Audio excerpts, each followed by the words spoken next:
আসসালামু আলাইকুম রহমতুল্লাহি ওবারাকাতুহু। রসুল সাল্লাল্লাহু আলাইহি সাল্লাম বলেন, মা মিন ওয়ালি ইয়ালি রাইয়াতান মিনাল মুসলিমিনা ফায়ামুতু ওয়া হুয়া গাউসুল্লাহুম। পৃথিবীর মানুষ, তোমরা মনে রেখো, যদি কোনো মানুষ কোনো মুসলমানের দায়িত্ব গ্রহণ করে আর সেই দায়িত্ব নেওয়ার পর সঠিকভাবে পালন করতে না পারে, ওই অবস্থাতে যদি মারা যায়, ইল্লা হারামাল্লাহু আলাইহিল জান্নাহ, আল্লাহ তাআলা তার প্রতি জান্নাতকে হারাম করে দিয়েছেন। হাদিস বুখারী মুসলিম। হাদিস কত কঠিন বলেন তো। আবারও বলি, হাদিসটা একটু ভালোভাবে শ্রবণ করেন।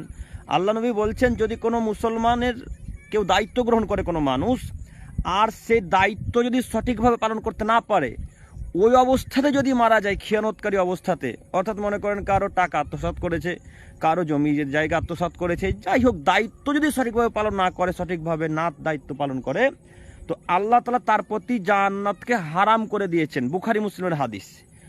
এত কঠিন হাদিস, তারপরেও এক শ্রেণীর মানুষ দায়িত্ব নেওয়ার জন্য খুব তাড়াহুড়া করে। তারা মনে করে, আমাকে কেন চেয়ারম্যান বানায় না, আমাকে কেন এমপি বানায় না, আমাকে কেন মসজিদের সর্দার সভাপতি ক্যাশিয়ার বানায় না। অথচ দায়িত্ব সম্পর্কে যদি মানুষ জানতো, তাহলে মানুষ দায়িত্বর ধারে কাছে যেত না। আল্লাহ নবী বলছেন, সঠিকভাবে দায়িত্ব পালন করতে না পারলে তার প্রতি জান্নাতি হারাম। বুখারী মুসলিম।